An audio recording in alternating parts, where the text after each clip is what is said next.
तो देखें, क्योंकि सामान्यतः जो सहसंयोजक बंध होते हैं जिसमें इलेक्ट्रॉन का साझा होता है, आपको पता है, या आयनिक कंपाउंड होते हैं जिसमें इलेक्ट्रॉन का ट्रांसफर होता है, एक इलेक्ट्रॉन देता है एक इलेक्ट्रॉन लेता है, या कोऑर्डिनेशन कंपाउंड होते हैं या उप सहसंयोजक यौगिक होते हैं, जितने भी कॉम्प्लेक्स कंपाउंड होते हैं उनमें जो लिगेंड है वो सेंट्रल मेटल को इलेक्ट्रॉन देते हैं और इस प्रकार से यौगिक बनाते हैं। उनके अलावा भी कुछ जो ऐसे यौगिक जिनमें वास्तविक प्रकार के बंध नहीं होते, इस प्रकार के यौगिक भी संभव है।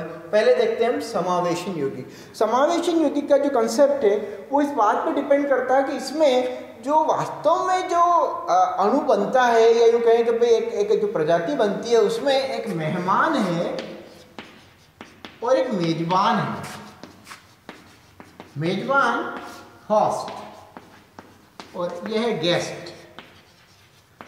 अपन बात कर रहे हैं समावेशन यौगिक या इंक्लूजन कंपाउंड या अंतर्निहित यौगिक। ठीक है, ये दो प्रकार के होते हैं, है ना। एक जो कहलाते हैं नाल संकुल या चैनल, इसको बोलेंगे हम चैनल कॉम्प्लेक्स या चैनल कंपाउंड, है ना, या केनाल, इसको केनाल भी बोल सकते हैं क्योंकि केनाल जैसी शेप है, केनाल या चैनल कॉम्प्लेक्स। दूसरे होते हैं नाल संकुल, दूसरे होते हैं क्लेथरेट कंपाउंड, क्लेथरेट यौगिक, है ना। इन दोनों को समझते, ये दोनों जो है ना समावेशन यौगिक के ही एग्जाम्पल है, इसको अपन समझते हैं। दोनों में क्या चीज़ है, एक मेहमान है एक मेजबान है। होता है क्या है, जब भी आपके घर पे कोई मेहमान आता है, 1 दिन 2 दिन 3 दिन रुकता है, वो आपके परिवार का परिवेश का हिस्सा बनता है कुछ समय के, लेकिन कुछ समय बाद वापस छोड़ के चला जाता है। अब आपके घर में एज इट इज वापस रह रहे हैं, चाहे वो जॉइंट फैमिली है चाहे वो न्यूक्लियर फैमिली है। ठीक ये स्थिति यहाँ भी है कि वो जो दो यौगिकों के बीच में जो बंध है ना, वो तात्कालिक बंध जैसा लगता है। वो ऐसा लगता है कुछ समय के लिए मेहमान आया, जुड़ गया, और जब जरूरत नहीं थी वापस मेहमान अपने घर को रवाना हो गया। ठीक है, अतिथि देवो भव है, तो मेजबान को तो मेहमान का स्वागत करना ही है।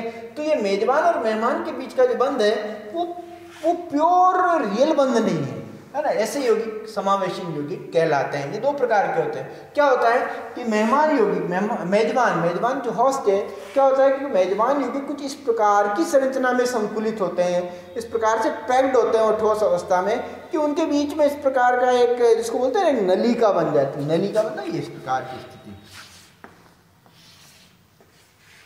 मतलब मान लीजिए कि आपने यूरिया है, यूरिया को बहुत कम दाब पर, सॉरी उच्च दाब पर इसको संकुलित किया है, तो क्या हो जाता है कि इसके बीच में जो है ना, यूरिया में हाइड्रोजन तो है, वो हाइड्रोजन बॉन्ड बनेगा तो यूरिया के अणु तो ऐसे आ गए ऐसे, है ना, और ये बीच में खाली जगह रहेगी। इस खाली जगह पर कौन आ सकता है, इस खाली जगह पर अनब्रांच्ड हाइड्रोकार्बन आ सकते हैं। तो हाइड्रोकार्बन को जब यूरिया के जली विलीन के साथ ठंडा किया जाता है उच्च दाब पर, तो क्या होता है, इस प्रकार की स्थिति बनती है। यूरिया ने इस प्रकार का स्ट्रक्चर बनाया है, एक टेम्परेरी स्ट्रक्चर। इसके बीच में कौन आ सकते हैं, इसके बीच में, ये तो हो गया आपके होस्ट मेजबान, इसके बीच में मेहमान आएगा। ये मेहमान का रंग मैं दे देता हूँ, ये वाला, ये मेहमान चला गया इसके अंदर। ये नॉर्मल हेक्सेन इसके अंदर फिट हो गया। देखिए इसकी साइज इसकी शेप के हिसाब से फिट हो गया। अब क्या होगा, इससे क्या होता है, इससे क्या होगा कि मान लो एक कोई कंपाउंड है,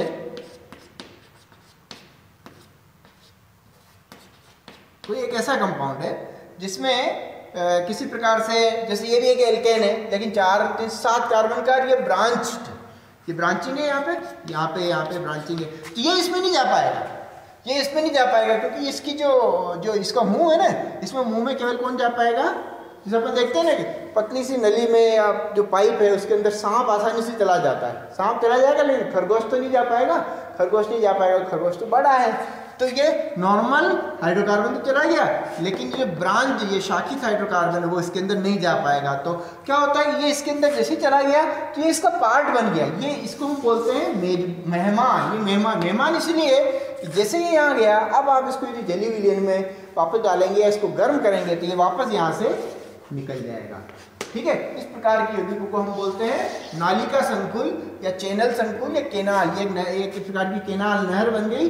नहर कैसे बनी? होस्ट मॉलिक्यूल ने अपने आप को इस प्रकार से संकुलित किया ठोस अवस्था में कि बीच में एक ऐसी जगह बन गई, एक नलिका जैसी, एक सुरंग जैसी, जिसके अंदर कौन आ गया? जिसके अंदर आ गए मेहमान अणु। मेहमान अणु जैसे आपने नॉर्मल हेक्सेन और ये ब्रांच हेक्सेन है ना, अशाखित और शाखित एल्केन का मिश्रण लिया, इन दोनों को पृथक करना चाह रहे हैं, यूरिया के साथ संकुलित कीजिए। ये तो यहाँ चला गया और ये एज इट इज रहेगा, जैसे गैस बाहर निकल जाएगी, लेकिन ये एक बार अंदर आ गई तो बाहर नहीं निकलेगी। इसको बाहर निकालने के लिए क्या करना पड़ेगा? इसको जेली विलियन में इसको गोलेंगे तो यूरिया जो है वो जल में घुल जाएगा और ये गैस फिर बाहर निकल जाएगी। तो इस प्रकार से हम शाखित एल्केन और अशाखित एल्केन को पृथक कर सकते हैं। कैसे? नाल संकुल बना के। तो नाल संकुल में होस्ट और गेस्ट के बीच का रिलेशन क्या है? कोई वास्तविक बंध नहीं बन रहा है। ये CH, ये C या ये इस स्ट्रक्चर से, जो यूरिया की स्ट्रक्चर से, इससे कोई वास्तविक बंध नहीं बना रहे हैं। इस प्रकार के जो यौगिक हैं वो समावेशन यौगिक के अंतर्गत आते हैं। दूसरे प्रकार के समावेशन यौगिक है क्लेथरेट यौगिक। इसके बारे में भी आपने पढ़ा होगा। ये भी मेहमान और मेजबान है ना, जो मेहमान आए हैं और मेजबान, उनके बीच के जो तात्कालिक संबंध है उसी की प्रागुक्ति करते हैं। इसमें क्या होता है कि क्विनोल जो है, ये क्विनोल है, देखिए ऑर्थो डाइहाइड्रोक्सी बेंजीन को हम क्विनोल बोलते हैं, ठीक है।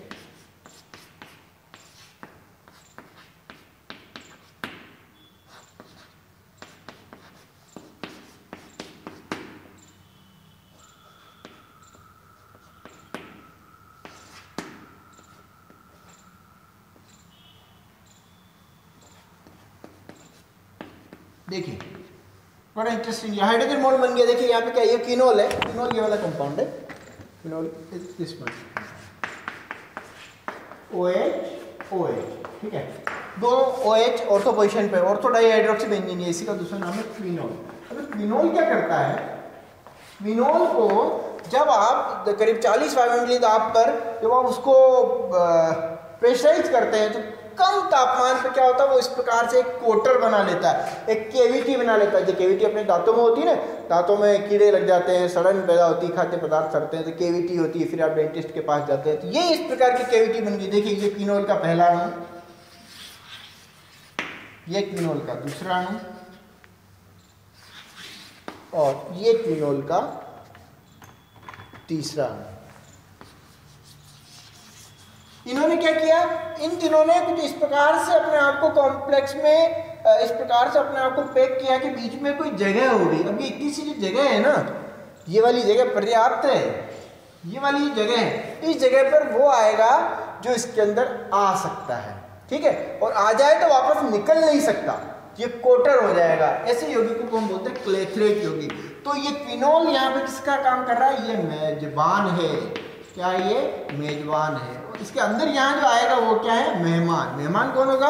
यहाँ पर मेहमान जो होगा ना, इसकी जो स्पेस है उसके अंदर आर्गन गैस जो है, यदि मान लीजिए आपके पास नियोन, आर्गन, क्रिप्टॉन और जिनोन गैस, ये चारों अक्रिय गैसें हैं। आवर्त सारणी का 18वां और आखिरी ग्रुप में अक्रिय गैसें हैं, नोबल गैसेज है, इनर्ट गैसेज है, 4 गैसेज है। यदि इनको आपको पृथक करना है तो ये बड़ा अच्छा विधि है, क्लेथरेट यौगिक बनाए। क्या करें? इन चारों गैसों का जो मिश्रण आप लें, चारों गैसों के मिश्रण को क्या करें? इस क्विनोल के जेली विलियन में आप उसको क्या कर दें? गोल दें। आप उसके ऊपर दबाव लगा के उसको संकुलित करें, ठंडा करें, तो क्या होगा? इस प्रकार से ऑर्गन, क्रिप्टॉन और जिनोन का आकार तो पर्याप्त बड़ा है। आपको पता है ऑर्गन, क्रिप्टॉन और जिनोन जो आवर्त सारणी में क्रमशः तीसरे, चौथे और 5वें आवर्त में आती है, दूसरे आवर्त में आता है। नियोन का आकार छोटा है, तो ऑर्गन, क्रिप्टॉन, जिनोन एक बार जो अंदर चली गई तो अंदर फंस जाएगी।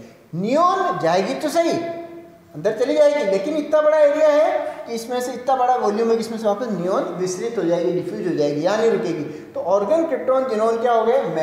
मेहमान हो गए किसके? इस क्विनोल के। तो क्विनोल के साथ उन्होंने बंध तो नहीं बनाया, लेकिन यहाँ बंध रुक गए, तो नियोन पृथक हो गई। ऑर्गन, क्रिप्टॉन, जिनोन यहाँ से अलग हो गई। ये जो यौगिक है जो ऑर्गन के साथ इस क्विनोल ने बनाया है या क्रिप्टॉन के साथ या जिनोन के साथ बनाया है, वो क्लेथरेट यौगिक कहलाएगा। इसको फिर वापस जब गर्म करते हैं, ऑर्गन अलग हो जाएगी, ऑर्गन, क्रिप्टॉन, जिनोन अलग हो जाएगी, नियोन पहले से अलग होगी, क्योंकि नियोन अंदर आई तो सही, लेकिन उसको पर्याप्त स्पेस, मतलब जैसे मान लीजिए कि नियॉन का आकार इतना सा है, क्वार्टर जो है कैविटी इतनी बड़ी बनी तो उसके अंदर आग के वापस निकल जाएगी, वो क्लेथरेट यौगिक नहीं बनाएगी। तो अब ऑर्गन क्रिप्टॉन जिनोन का आपको मिश्रण अलग मिल जाएगा। इन तीनों को फिर वापस पृथक करने के लिए आपको ऐसा कोटर बनाना पड़ेगा जिसमें जो और बड़ा हो, ताकि ऑर्गन तो निकल जाए लेकिन क्रिप्टॉन जिनोन उसके अंदर फंसी रह जाए। इस प्रकार के कोटर वाले गेस्ट और होस्ट, मेजबान और मेहमान के बीच के यौगिकों को क्लेथरेट यौगिक कहते हैं। इसमें भी कोई विशिष्ट प्रकार का एक कोई रियल बॉन्ड नहीं बनता है। इसी प्रकार दूसरा एक और केस हम लेते हैं, आवेश स्थानांतरण संकुल। देखिए चार्ज ट्रांसफर कॉम्प्लेक्स में भी कुछ ऐसी ही स्थिति है कि यदि अपन कुछ दो ऐसे यौगिकों को ले लें, ये देखिए दो यौगिक मैं आपको लेके बताता हूँ, एग्जाम्पल बताता हूँ। ये मेसिटिलीन है, 135 ट्राइमेथिल बेंजीन को मेसिटिलीन बोलते हैं। ये क्या है? मेसिटिलीन। अब इसमें 3 CH2 समूह, जैसी अभी अपन ने बात की कि ये क्या है, प्लस आई इंडक्टिव इफेक्ट वाले समूह। फलस्वरूप क्या होगा, बेंजीन वाले में इलेक्ट्रॉन घनत्व काफी बढ़ जाएगा। मैं यहाँ प्लस डेल्टा लिख देता हूँ। इसका मतलब ये एक इलेक्ट्रॉन धनी अणु हो गया। क्या हो गया? ये इलेक्ट्रॉन रिच मॉलिक्यूल हो गया, इलेक्ट्रॉन धनी अणु। ठीक है, मतलब किसी को इलेक्ट्रॉन की जरूरत हो तो ये दे सकता है। क्या है ये? दाता, डोनर। अच्छा, किसको देगा? जिसके पास इलेक्ट्रॉन की कमी है। इलेक्ट्रॉन की कमी किसके पास हो सकती है? देखिए इलेक्ट्रॉन की कमी होगी, देखिए मैं क्या करता हूँ, बेंजीन, ये वापस बेंजीन है, इसमें यहाँ पर मैं क्या करता हूँ कि यहाँ पर 3 NO2 समूह लगाता हूँ, 135 ट्राई नाइट्रोबेंजीन। अब नाइट्रो समूह जो है -I और -N प्रभाव से इलेक्ट्रॉन खींचेंगे। ये रेजोनेंस से भी इलेक्ट्रॉन खींचते हैं और प्रेरणिक प्रभाव से भी इलेक्ट्रॉन खींचते हैं। कैसे खींचते हैं एक बार बता देता हूँ, इतना मैं बताता हूँ। ये आपका नाइट्रो समूह है। अब देखिए क्या होता है कि ये डबल बॉन्ड है ना, डबल बॉन्ड के इलेक्ट्रॉन यहाँ गए और ये इलेक्ट्रॉन यहाँ गए। ये मुड़े हुए तीर इस चीज को बताते हैं कि जो पाई इलेक्ट्रॉन जिसके अंदर इसका घनत्व ये खींच रहा है, ये खींच रहा है अनुनाद के द्वारा, और अनुनाद नाभिक से दूर जा रहा है, इसलिए -M प्रभाव, मेसोमेरिक प्रभाव या -R प्रभाव। -I तो आपको पता ही है, -I ये इसलिए है क्योंकि नाइट्रोजन की विद्युत चंद्रता कार्बन से ज्यादा है, तो CN बंध के इलेक्ट्रॉन को नाइट्रोजन खींचेगा। खैर, तो ये दोनों तरीके से इलेक्ट्रॉन खींच रहा है। फलस्वरूप बेंजीन न्यूक्लियस में क्या आ गई? इलेक्ट्रॉन की कमी आ गई थी। यहाँ मैंने क्या लिख दिया, यहाँ इलेक्ट्रॉन का आधिक्य है तो डेल्टा नेगेटिव लिख दिया, या इलेक्ट्रॉन की कमी है तो डेल्टा नेगेटिव लिख दिया। अब इसका मतलब क्या हो गया? इलेक्ट्रॉन न्यू यौगिक है, इलेक्ट्रॉन न्यू अणु। ठीक है, ये किसका काम कर सकता है? ये ग्राही या एक्सेप्टर का काम कर सकता है। एक्सेप्टर किसको क्या एक्सेप्ट करेगा? ये एक्सेप्ट करेगा इलेक्ट्रॉन, क्योंकि इसके पास इलेक्ट्रॉन घनत्व की कमी है, 3 NO2 समूह, 135 ट्राई नाइट्रोबेंजीन। तब जब ये दोनों अणुओं को साथ साथ रखा जाता है, ये प्लेनर मॉलिक्यूल है ना, एक अणु ये इधर मेसिटिलीन है, मेसिटिलीन की बेंजीन वलय के समानांतर में मैंने क्या लिया? 135 ट्राई नाइट्रोबेंजीन। तो क्या होगा? ये अपने इलेक्ट्रॉन घनत्व किसको देगा? इसके पास इलेक्ट्रॉन की कमी है, किसको देगा? देखिए ये इलेक्ट्रॉन देगा किसको? इसको। अब देखिए ये पर्याप्त रूप से दूर है, एक सामान्य सहसंयोजक बंध के मुकाबले ज्यादा डिस्टेंस है, कोई व्यवहारिक वास्तविक बंध नहीं है, इसके बावजूद भी दोनों अणु पास पास रहेंगे, दोनों वलय इस प्रकार से रहेगी।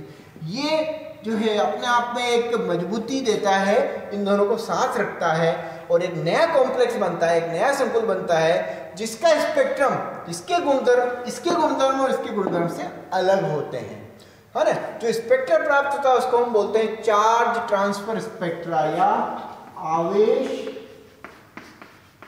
स्थानांतरण स्पेक्ट्रा। और ये जो कॉम्प्लेक्स बना इसको बोलेंगे हम आवेश स्थानांतरण संकुल। आवेश क्यों?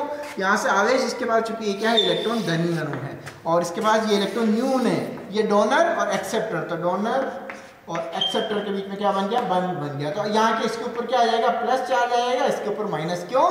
क्योंकि पहले तो यहाँ पे नेगेटिव चार्ज था, इसने इलेक्ट्रॉन इसको दिया, इसके ऊपर इलेक्ट्रॉन न्यूनता थी, काफी हद तक कम हो गई, तो D और A की ये जो बॉन्ड बना इसको बोलते हैं आवेश स्थानांतरण संकुल। ये आवेश स्थानांतरण संकुल भी कई प्रकार से कई यौगिकों की पहचान करने में काफी मदद करता है। एक इंटरेस्टिंग चीज ये है, यदि आप इसको एक अनुनादी संरचना के तौर पर देखना चाहें तो आप ऐसा देख सकते हैं कि इसके हाईएस्ट ऑक्यूपाइड मॉलिक्यूलर ऑर्बिटल जो है, जो कि भरा हुआ है, भरे हुए मॉलिक्यूलर ऑर्बिटल से इसके खाली मॉलिक्यूलर जो ऑर्बिटल है लोएस्ट ऑक्यूपाइड मॉलिक्यूलर ऑर्बिटल उसकी तरफ इलेक्ट्रॉन का ट्रांसफर होता है और फलस्वरूप दोनों के बीच में एक अवास्तविक बंध बनता है। दोनों बेंजीन की वलय इस प्रकार से समांतर तौर पर रहती है जो वास्तविक सहस्त्रजक बंध से काफ़ी ज़्यादा होती है, जैसा कि एक्सरे डिफ्रेक्शन में हमें पता लगा है। तो ये दो प्रकार की जो एग्जाम्पल आपको दिए इसमें वास्तविक बंध नहीं बनते हैं, लेकिन कुछ ऐसे यौगिक बनते हैं जो किसी न किसी प्रकार से यौगिक की संरचना या यौगिक के गुणधर्मों या उनके आधार पर हम उनको अणुओं को पृथक कर सकते हैं। तो that's all from my side.